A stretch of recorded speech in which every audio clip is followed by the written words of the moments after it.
quatre chemins. Deuxième heure. Eh bien, au cours de cette deuxième heure, j'aimerais partager avec vous un cadeau du sort. C'est-à-dire qu'il nous est arrivé un petit ouvrage qu'on a trouvé hautement tripatif et qui nous paraît très utile également. J'aimerais qu'on commence la saison, en quelque sorte, en partageant ces informations-là. Ça s'intitule « Les 4 accords Toltec ». En sous-titre, c'est « La voie de la liberté personnelle ». C'est d'un maître, un nagual, comme on dit dans les pays d'Amérique du Sud et d'Amérique centrale, Don Miguel Ruiz, et c'est vraiment très tripatif. Il s'agit de 4 accords qu'on passe avec soi. On reviendra sur le sens du mot accord qui est complexe, puis très souvent, on en parle comme d'un accord avec les autres, mais là, il s'agit finalement d'être en accord avec soi-même sur ce point-là. Alors, il y a 4 accords Toltec, à vrai dire, dont je vais vous parler plus longuement dans l'heure qui suit. Eh bien, d'abord, on dit, ça va peut vous paraître un peu, excusez l'expression, mais un peu quétaine au départ, mais ça ne l'est pas du tout. Dès qu'on s'y met, on sait de quoi on parle, parce que nous, on l'a mis en pratique, on a tenté de le mettre en pratique, parce que c'est très difficile à mettre en pratique, ça prend une vie. Hein? On est clair, ça? Bon. Alors, 1, que votre parole soit impeccable. Deuxième accord à passer avec soi-même, quoi qu'il arrive, n'en faites pas une affaire personnelle. Essayez ça pour voir. Vous allez vous rendre compte jusqu'à quel point c'est une chose qui exige beaucoup de soi.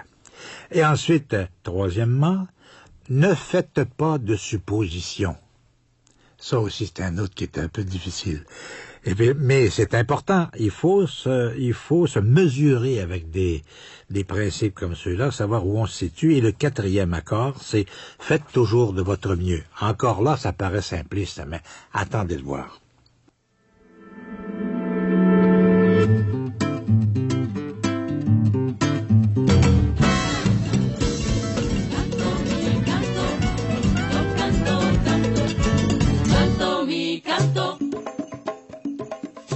À quelques reprises, je vais répéter quels sont ces 4 accords, dont le résumé, si vous voulez, paraît un peu succinct, mais il faut voir justement creuser la question. Il y a d'abord, 1, que votre parole soit impeccable. 2, quoi qu'il arrive, n'en faites pas une affaire personnelle.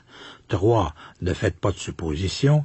Et 4, faites toujours de votre mieux. Alors ça, ce sont les accords Toltec, ce sont des accords qu'on passe avec soi. Parce que vous savez, généralement, on le sait s'entendre, se concerter quand les accords avec les autres, etc.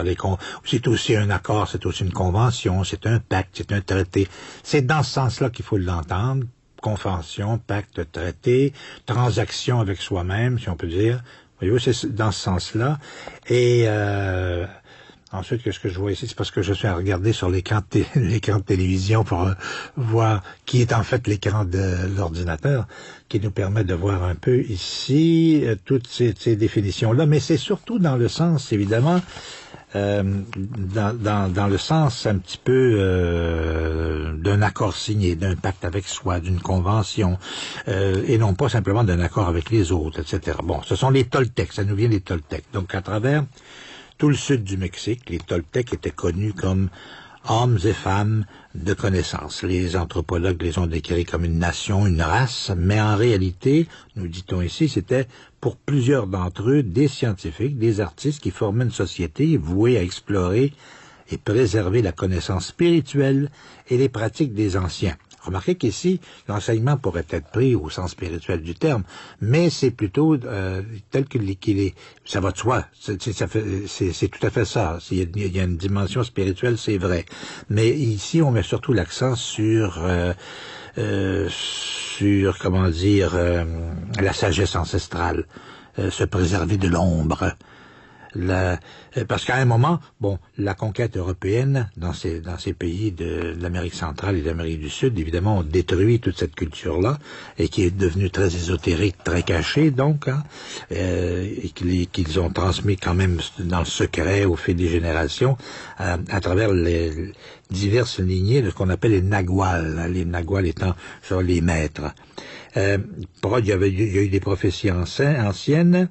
qui avait annoncé la venue d'un âge nouveau, d'un âge au cours duquel il serait nécessaire de redonner la sagesse au peuple, et puis apparemment, ce serait l'âge dans lequel nous sommes maintenant, ça peut pas nous étonner. Et la connaissance toltèque émerge donc d'une certaine unité de vérité que les traditions ésotériques du monde entier recouvrent également à leur façon d'autres traditions. Bien qu'elle ne soit pas une religion, c'est très important, cette pensée honore tous les maîtres spirituels qui ont enseigné sur Terre. Bien qu'elle comprenne une dimension spirituelle, elle est justement décrite comme étant un mode de vie. Voilà ce qu'il faut retenir. Alors, les 4 accords de Toltec sont finalement un mode de vie qui met beaucoup l'accent sur l'attention. Et je vais insister un petit peu là-dessus parce que on croit que c'est simple, mais c'est pas si simple que ça. Nous ne sommes pas vraiment très attentifs. C'est la capacité à être sélectif et à se concentrer exclusivement sur ce que l'on veut percevoir. Alors, on est capable de perception, bien sûr, de millions de choses simultanément, mais en utilisant notre attention, en ayant le sentiment, en tous les cas, qu'on contrôle l'attention comme un outil, nous pouvons maintenir ce que nous voulons au premier plan de notre conscience. Voilà l'idée. Alors, l'attention, c'est à quoi on fait appel quand on parle des quatre accords Toltec, qui sont, je vous le rappelle, je vous le rappelle parce que je veux me le rappeler à moi-même, c'est tellement important, vous savez, parce qu'on va pour pas le perdre de vue, d'abord que votre parole soit impeccable, quoi qu'il arrive, n'en faites pas une affaire personnelle, ne faites pas de suppositions, ça c'est la plus difficile, je trouve. Vous trouvez pas, Madame Dumais, celle-là, à l'usage? Elle dit que c'est la deuxième, elle, qui a trouvé. Quoi qu'il arrive, n'en faites pas une affaire personnelle. Voilà. Et faites toujours de votre mieux. Voilà. Alors, quelques propos sur le premier accord Toltec, que votre parole soit impeccable, parce que la parole, c'est le pouvoir créateur, rappelle l'auteur. La parole vous permet d'exprimer votre pouvoir créateur. C'est par elle que vous manifestez les choses, quelle que soit votre façon de parler. Votre intention se manifeste par la parole. Ce dont vous rêvez, ce que vous sentez et ce que vous êtes vraiment, tout cela se manifeste par la parole. La parole n'est pas seulement un son ou un symbole écrit, c'est une force. Elle représente votre capacité à vous exprimer et à communiquer, à penser et donc à créer les événements de votre vie. Vous êtes capable de parler. Quel autre animal sur Terre le peut? La parole est votre outil le plus puissant en tant qu'être humain. C'est un instrument magique, nous dit notre gourou d'aujourd'hui. Mais comme une lame à double tranchant, votre parole peut créer les rêves les plus beaux ou tout détruire autour de vous. La parole est si puissante qu'un seul mot peut changer la vie et détruire l'existence de millions de personnes. Il y a quelques décennies, la parole d'un seul homme en Allemagne, par exemple, a manipulé toute une nation peuplée de gens très intelligents pourtant. L'esprit humain est semblable à une terre fertile dans laquelle les graines sont continuellement semées. Des opinions, des idées, des concepts. Vous plantez une graine, une pensée, elle croît. La parole est une graine et l'esprit humain est si fertile. C'est la raison pour laquelle il faut être attentif et impeccable. Impeccable.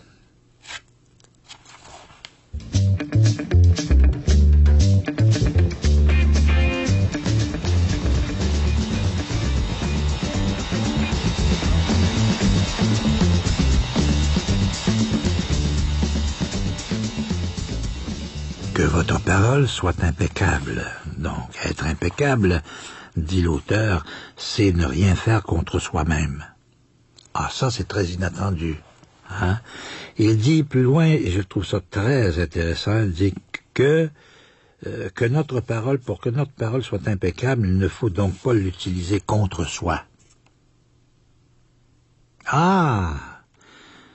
Si je vous aperçois dans la rue et que je vous traite d'imbécile, il semble que je me serve de la parole contre vous, mais en réalité, je l'utilise contre moi. Car vous allez me détester, votre haine ne me fera aucun bien.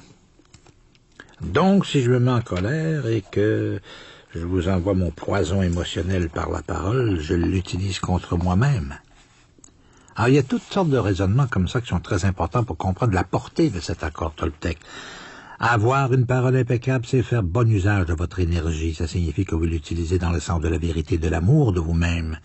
Si vous concluez cet accord avec vous-même, que votre parole soit impeccable, cette seule intention manifestera la vérité en vous et nettoiera tout le poison émotionnel qui subsiste en vous. Mais il est difficile de conclure cet accord parce que nous avons appris exactement l'inverse, nous avons appris le mensonge.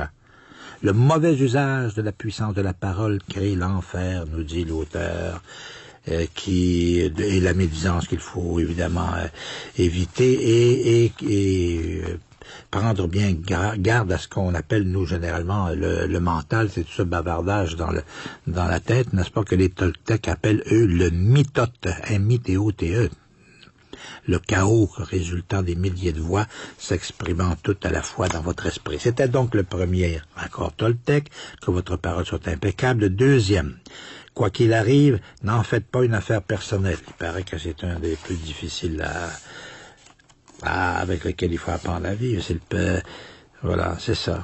Et il est très puissant. Servez-vous de la parole de façon appropriée, pardonnez-moi, excusez-moi. Quoi qu'il arrive, n'en faites pas une affaire personnelle. Bon, parfait. Ensuite, ça c'est le deuxième, oui. Attendez voir, qu'est-ce que j'avais retenu en particulier ici? S'accorder de l'importance au besoin de l'égoïsme, bien sûr. Bon, vous n'êtes aucunement responsable de ce que les autres font. Faut se redire ça. Leurs actions dépendent d'eux-mêmes. Chacun vit dans son propre rêve, dans sa propre tête. Chacun est dans un monde totalement différent de celui dans lequel vous vivez. Lorsqu'on fait de toute une affaire personnelle, on part du principe que l'autre sait ce qu'il y a dans notre monde et on essaie de poser notre monde au leur. Même lorsqu'une situation paraît très personnelle, même lorsque vous vous faites insulter, cela n'a rien à voir avec vous. Ce que les gens disent, ce qu'ils font et les opinions qu'ils émettent dépendent seulement des accords qu'ils ont conclus dans leur propre esprit. Hein? C'est difficile de se rappeler ça, par exemple, quand on arrive dans l'action, là. Hein? Alors, en faisant une affaire personnelle de tout ce qui vous arrive, vous devenez une proie facile pour tous les prédateurs. Tous ceux qui pratiquent la magie noire à leur insu par leurs paroles. Ils peuvent facilement vous coincer avec une petite opinion de rien du tout, puis vous administrez tout le poison qu'ils veulent, etc., nous explique le maître. Mais si vous ne prenez rien personnellement, vous êtes protégé, tout en étant au beau milieu de l'enfer. L'immunité au poison en plein enfer est le cadeau que vous offre cet accord. Lorsque vous faites une affaire personnelle de ce qui vous arrive, vous vous sentez offensé et votre réaction consiste à défendre vos croyances, ce qui provoque des conflits. Vous faites tout un plat d'un petit rien parce que vous avez besoin d'avoir raison et de donner tort à autrui. Vous vous efforcez aussi de montrer que vous avez raison en imposant votre opinion aux autres. De toute façon, ce que vous ressentez, ce que vous faites ou dites n'est qu'une projection de votre propre rêve personnel. Tout cela dépend des accords que vous avez conclus. Ces opinions n'ont donc rien à voir avec moi, pour ainsi dire. Hein? Alors, vous regardez ce film, par exemple, un moment, en fonction des accords que vous avez conclus dans votre vie. Votre point de vue est personnel, c'est votre vérité et celle de personne d'autre. Quoi que les gens fassent, quoi qu'ils ressentent, qu'ils disent ou pensent, n'en faites pas une affaire personnelle. S'ils vous disent combien vous êtes merveilleux, ce n'est pas à cause de vous. Vous savez déjà que vous êtes merveilleux. Il n'est donc pas nécessaire de croire ceux qui vous le disent. Ne prenez pas la moindre chose qui vous arrive de façon personnelle. Même si quelqu'un prenait un fusil et vous tirait une balle dans la tête, ce ne serait pas personnel. Même dans ce cas extrême. Non, mais c'est vrai de penser comme ça. Hein? Notre esprit existe aussi au niveau des dieux. Il vit également dans cette réalité et peut l'apercevoir. La mitote dont on parlait tout à l'heure, l'espèce de boîte dans la tête, là. Hein? Un discours perpétuel est comme un immense marché sur lequel des milliers de personnes parlent et marchandent en même temps. Quoi qu'il arrive, ne faites pas une affaire personnelle de quoi que ce soit, parce qu'en prenant les choses personnellement, vous vous programmez à souffrir pour rien.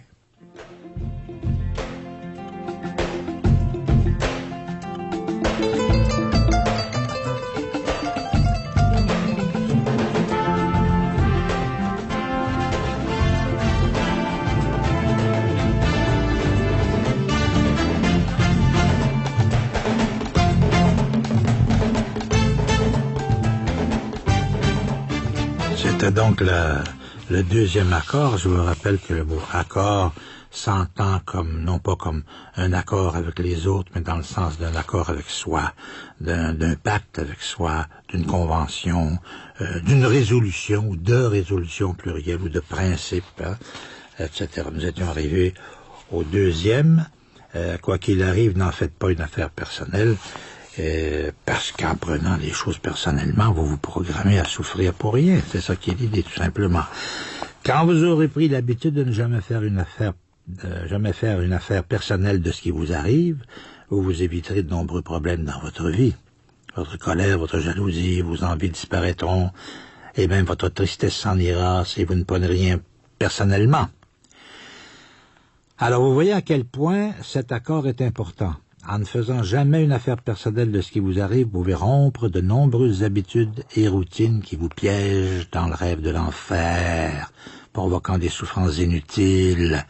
Rien qu'en appliquant ce deuxième accord, vous commencez à briser des dizaines de petits accords qui vous font souffrir. Ah, voilà le secret. Et si vous mettez en pratique les 2 premiers accords Toltec, que votre parole soit impeccable, et, quoi qu'il arrive, n'en faites pas une affaire personnelle, eh bien voilà, vous pourrez coller ça, mettre ça sur votre réfrigérateur pour vous en souvenir en permanence. C'est tout. Alors, mettez bien ça clairement. Quoi qu'il arrive, n'en faites jamais une affaire personnelle. Là-dessus, on passe au 3e accord Toltec. Toltec, T-O-L-T-E, accent grave, Q-U-E. Hein, c'est une nation importante de l'Amérique centrale et de l'Amérique du Sud également. Alors, le 3e accord Toltec est de ne pas faire de suppositions. Oui, je sais, on me fait signe de l'autre côté que c'est très difficile. Oui, je sais, moi aussi j'ai vécu l'expérience. Je sais que c'est difficile, mais c'est pas parce que c'est difficile qu'il faut y renoncer. Hein? Ne pas faire de suppositions. Tout à coup, vous êtes en train de recevoir une information, puis vous dites, ah, ça doit être parce qu'un tel a fait telle chose, telle affaire, etc. Attention aux suppositions. Hein? Nous avons tendance à faire des suppositions à propos de tout. Le problème est que nous croyons ensuite qu'elles sont la vérité. Nous serions prêts à jurer qu'elles sont vraies. Nous faisons des suppositions sur ce que les autres font ou pensent. Fort de quoi nous en faisons une affaire personnelle, ça revient au 2e. Puis, nous leur en voulons et nous leur communiquons du poison émotionnel par nos propos. Voilà pourquoi chaque fois qu'on fait des suppositions, qu'on prête des intentions à autrui, on crée des problèmes. Nous faisons des suppositions quant aux raisons d'agir d'autrui. Nous les interprétons de travers. Nous en faisons une affaire personnelle. On revient au numéro 2. Vous voyez ce que je veux dire? Et nous finissons par créer tout un drame pour rien du tout. Toute la tristesse et les drames auxquels vous avez été confrontés dans votre vie proviennent de cette habitude de faire des suppositions, de prêter des intentions à autrui, et, on revient au 2, de prendre des choses personnellement. Hein? Ça colle, ça va ensemble. D'accord? Évitez toujours de travailler puis d'enrichir le grand mythote, là, l'espèce de boîte incroyable dans laquelle cet esprit humain qui est encombré, qui provoque tant de chaos, qui nous conduit à tout comprendre de travers, à tout interpréter de travers, etc., etc. Bon. 3e accord Toltec, on l'a donc commencé, on a tous des habitudes dont on n'est même pas conscient, les amener à la conscience et comprendre l'importance de cet accord est donc le premier pas à franchir. C'est toujours comme ça, hein. Mais la compréhension n'est pas suffisante. Une information ou une idée ne sont que des graines dans notre esprit. Ce qui va vraiment faire la différence, c'est l'action. Le fait de mettre une chose en pratique, jour après jour, renforce votre volonté, nourrit la graine, pour ainsi dire, et établit des fondements solides pour que se développe une nouvelle habitude. Après de nombreuses répétitions, ce nouvel accord deviendra une 2e nature et vous verrez la façon dont la magie de votre parole vous transformera de magicien noir en magicien blanc. C'est tripatif, hein? En concluant ce seul accord, ce 3e par exemple, toute votre vie sera transformée. Lorsque vous modifiez votre rêve, la magie arrive dans votre vie.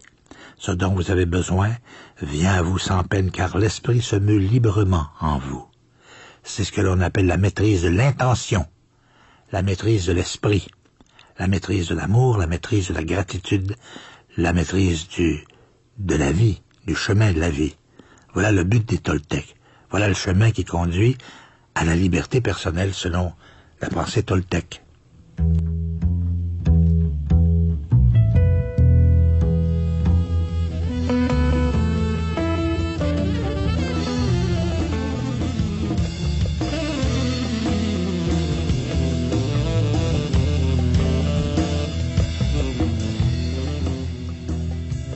Nous en étions donc à la troisième partie de notre propos. En 4, 1, c'était que votre parole soit impeccable. 2, quoi qu'il arrive, n'en faites pas une affaire personnelle. 3, ne faites pas de suppositions. Et alors, une fois qu'on a déjà exprimé ça, je pense que vous avez saisi jusqu'à quel point ça pouvait être à la fois utile, mais difficile à exploiter, en quelque sorte. Hein? Alors, dans chaque relation, on peut se laisser aller à supposer que les autres savent ce que nous pensons sans avoir à formuler nos besoins. Là, je suis en train de développer un peu le troisième accord, ne faites pas de suppositions. Donc, nous pensons avoir à formuler nos besoins. Ils vont faire exactement ce que nous voulons parce qu'ils nous connaissent bien. Et s'ils ne le font pas, nous serons blessés. Nous allons penser, bon, etc., que ils se sont pas préoccupés de nous. Il est intéressant de voir comment l'esprit humain fonctionne, d'abord. Nous avons besoin de tout justifier, de tout expliquer, de tout comprendre, afin de nous rassurer.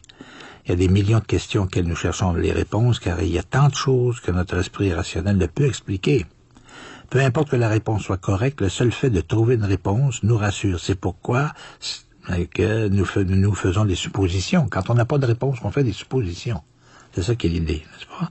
Les gens nous disent une chose, nous faisons des suppositions sur ce que sont leurs motivations. Ils ne nous disent rien, nous faisons alors d'autres suppositions destinées à combler notre besoin de savoir et à remplacer celui de communiquer. Même lorsqu'on entend quelque chose qu'on ne comprend pas, on fait des suppositions sur ce que cela signifie, puis on les croit. Nous ne cessons de supposer parce que nous n'avons pas le courage de poser des questions. La plupart du temps, ces suppositions sont effectuées très vite et inconsciemment parce que nos accords nous incitent à communiquer de cette manière. L'un d'eux stipule qu'il est dangereux de poser des questions, un autre dit que si les autres nous aiment, il faut savoir ce que nous voulons et comment nous nous sentons, et du moment qu'on croit quelque chose, on part du principe qu'on a raison, au point qu'on est prêt à détruire une relation pour défendre sa position. On fait également des suppositions sur soi-même, ce qui provoque beaucoup de conflits intérieurs. Je pense que je suis capable de faire telle chose. Vous supposez cela, puis vous découvrez que c'est pas le cas. Bon, vous vous surestimez, comme vous vous sous-estimez d'ailleurs, l'un ou l'autre, tout le temps, parce que vous ne prenez pas le temps de vous poser des questions, d'y répondre, nous dit notre auteur. Peut-être vous faut-il en savoir davantage sur telle situation, ou peut-être devez-vous arrêter de vous mentir sur ce que vous voulez vraiment. Souvent, lorsque vous démarrez une relation avec quelqu'un que vous aimez, vous devez le justifier. Vous ne voyez en lui que ce que vous voulez bien voir et vous niez l'existence d'aspects que vous n'aimez pas. Vous vous mentez à vous-même afin de vous donner raison, puis vous faites des suppositions. Ça revient tout le temps, des suppositions. L'une d'entre elles étant « Mon amour va transformer cette personne. » C'est drôle, hein? Il y a des bouts drôles. Mais ce n'est pas vrai, votre amour ne changera personne. Si les autres se transforment, c'est parce qu'ils veulent changer, et non parce que vous en avez le pouvoir. Puis un incident se produit entre vous deux et vous vous sentez blessé, vous voyez tout d'un coup ce que vous refusiez de voir avant, désormais amplifié par votre poison émotionnel. Il vous faut maintenant justifier votre douleur émotionnelle en rendant l'autre responsable de vos choix. J'aime bien tout ce tricotage auquel ça donne lieu, cette espèce de passer de l'un à l'autre, etc. Alors voici donc le troisième accord toltèque, ne faites aucune supposition. Formuler de cette façon, ça semble facile, mais je pense que vous vous êtes rendu compte que c'est assez difficile à mettre en œuvre. La difficulté provient de ce qu'on fait généralement l'inverse. On a tous des habitudes dont on n'est pas conscient. Les amener à la conscience et comprendre l'importance de cet accord est donc le premier pas à franchir. Mais la compréhension n'est pas suffisante. Une information ou une idée ne sont que des graines dans notre esprit. Ce qui va vraiment faire la différence, je vous l'ai dit tout à l'heure, j'y reviens parce que c'est très important, c'est l'action. Le fait de mettre une chose en pratique jour après jour renforce votre volonté, etc., etc. Et puis, je vous donne rendez-vous dans quelques minutes pour vous parler du 4e accord toltèque, qui va vous paraître très simple au départ, mais qui n'est pas non plus toujours facile à vivre. Et il se formule de la façon suivante: faites toujours de votre mieux.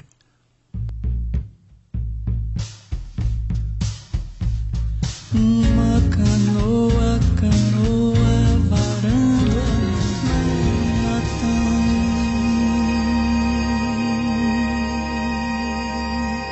Quatrième accord toltèque. Rappelons les 3 premiers: que votre parole soit impeccable. Si je le répète comme ça, c'est parce que certains d'entre vous voudront peut-être en prendre note ou s'exercer à le vivre. Alors c'est pourquoi j'y reviens. 1, que votre parole soit impeccable. 2, quoi qu'il arrive, n'en faites pas une affaire personnelle. 3, ne faites pas de suppositions.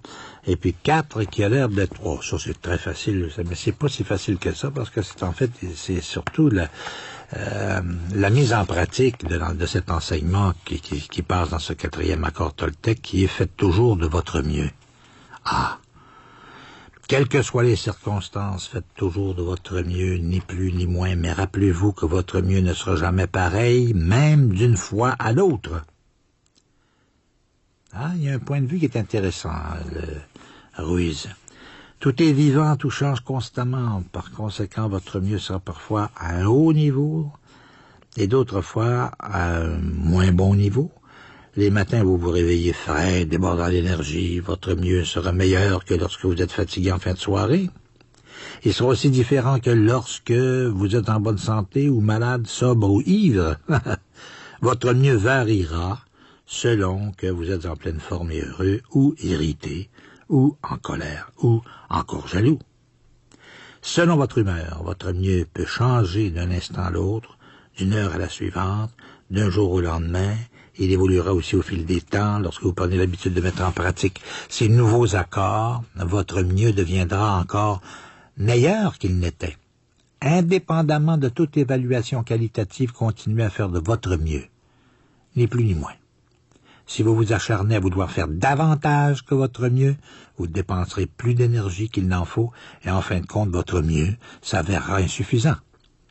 Lorsque vous en faites trop, vous vous videz de votre énergie, et vous agissez contre vous-même, avec pour conséquence qu'il vous faut davantage de temps pour atteindre votre but. Mais si vous faites moins que votre mieux, vous vous exposez aux frustrations, au jugement personnel, à la culpabilité, au regret. Faites donc simplement de votre mieux, quelles que soient les circonstances de votre vie.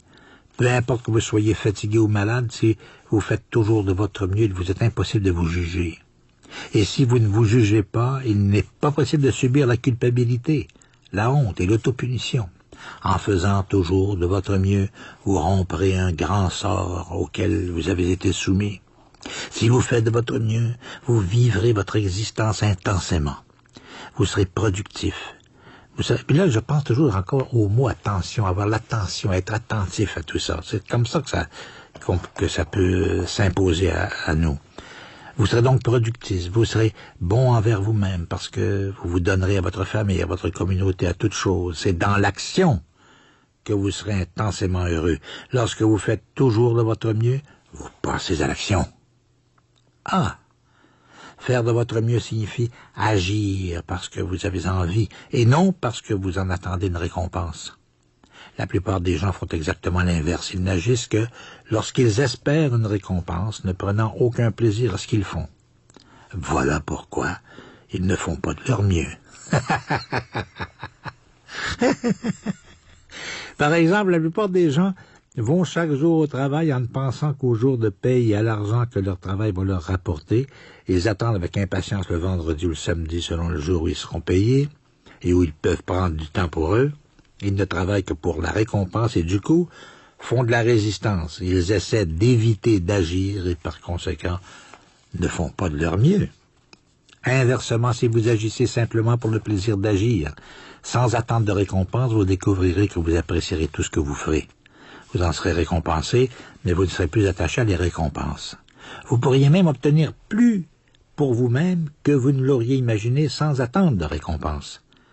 Si on aime ce qu'on fait, si on fait constamment de son mieux, alors on jouit pleinement de la vie. On s'amuse, on ne s'ennuie pas, on n'est pas frustré. Puis il parle plus loin de l'action. Être dans l'action, c'est vivre pleinement. L'inaction est notre manière de nier la vie. L'inaction, c'est rester assis devant la télévision, chaque jour, pendant des années, parce que vous avez peur d'être vivant et de prendre le risque d'exprimer qui vous êtes. C'est passer à l'action que d'exprimer qui vous êtes. Vous pouvez avoir beaucoup de grandes idées dans votre tête, mais ce qui fait la différence, c'est le passage à l'acte. Si vous faites toujours de votre mieux, continuellement vous deviendrez un maître de la transformation. C'est la pratique qui fait le maître. En faisant de votre mieux, vous devenez un maître. Tout ce que vous savez, vous l'avez appris par la répétition. Vous avez appris à écrire, à conduire et même à marcher par la répétition. Vous êtes maître dans l'art de parler parce que vous vous êtes exercé. Agir, mettre en pratique, voilà ce qui fait la différence. Et puis, ça continue comme ça dans ce petit livre. C'est un petit livre de même pas 130 pages, vous voyez. Ça s'intitule « Les 4 accords Toltec ». C'est aux éditions Jouvence. Jouvence, c'est d'un maître donc de ces régions qui s'appelle Don Miguel Ruiz, R-U-I-Z. Et c'est un ouvrage que je vous recommande chaleureusement si vous avez le courage d'entreprendre une démarche comme celle-là, c'est-à-dire une transformation en beauté. Il n'y a pas de transformation plus extraordinaire que celle déjà de vous voir en beauté. Voilà. À tout de suite ou presque, après le temps consacré à nos informations pour une 4e heure de l'émission Par 4 chemins. Pensez-y.